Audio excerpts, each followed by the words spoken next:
I think it is important to make school fun. And when school is fun, you don't get kids waking up in the morning and say, do I have to come to school again?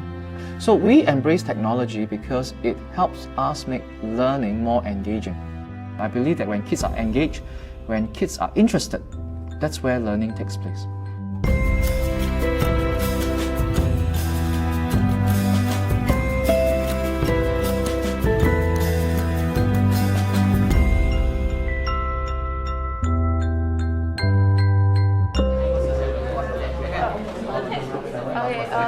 The kids are really from a very different world now.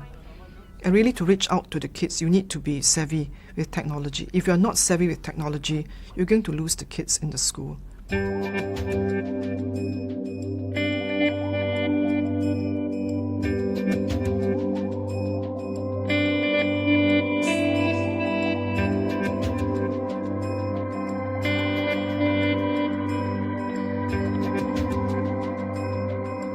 What you want to do right now is, think of the Socratic questions.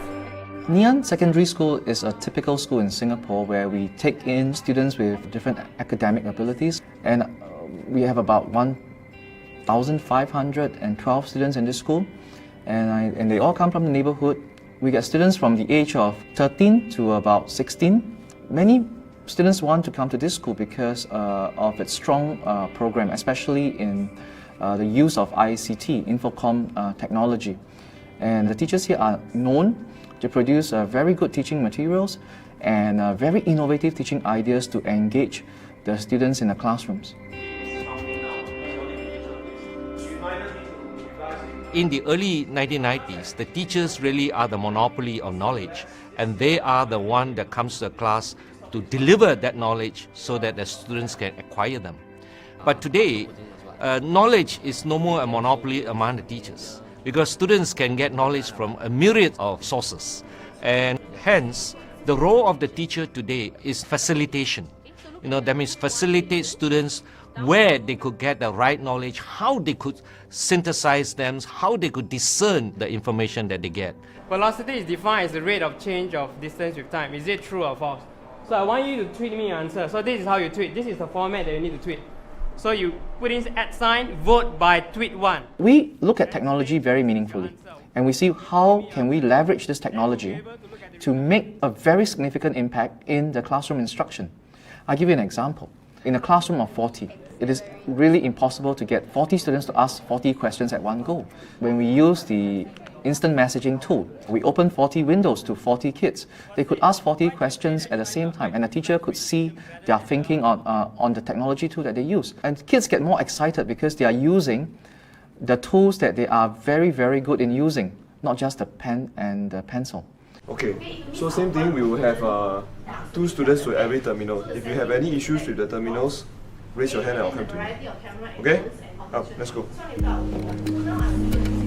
What the students are doing is they are currently exploring this Second Life art gallery which the school has set up. Okay, and the works that are shown in this gallery is actually made up of local works that have been done by local artists.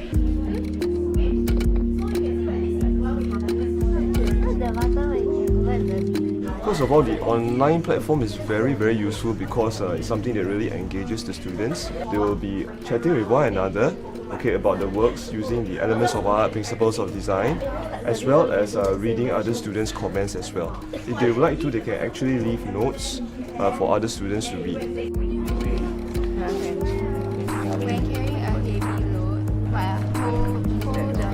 Web 2.0 world with Wiki, with your Facebook, your blogs, you find that it's a very participatory culture.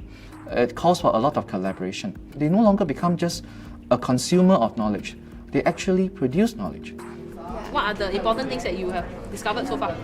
The election, their abduction. And the tendency to lose their actions. I find that students themselves are often on Facebook. So instead of looking at them and looking at Facebook as a distraction, I would rather use it to engage them. They even, like when they're stuck with certain question, they post up the question to the class, and you see responses, and they are learning from each other, which I think it's better because there's more motivation, intrinsic motivation for them to learn, rather than I tell you to do this and I tell you to do that.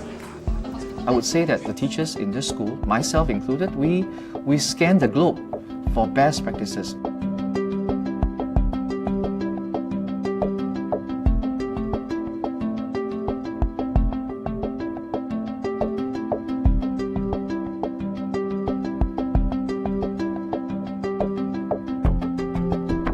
Now, to follow that URL, it will lead you to a Google form.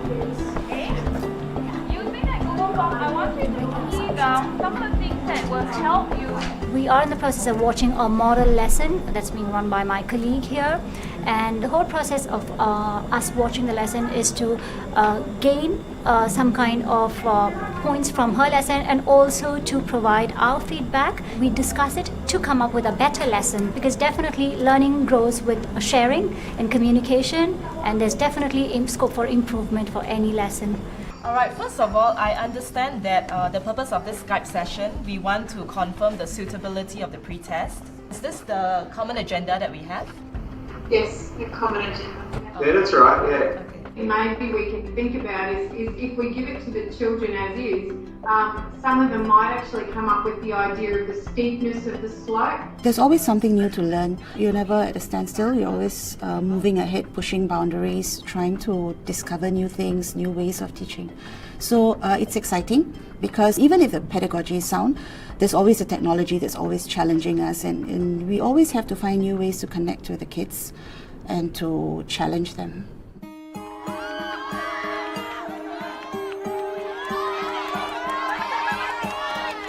So I think we do look at how the world has changed, and teaching cannot stay stagnant. So the teachers recognize the fact that they cannot teach the same way they were taught 10, 20 years ago, that they have to be very adaptive in their methods. And when they do that well, they know they are going to engage the kids. And when you engage the kids, that is where real learning takes place.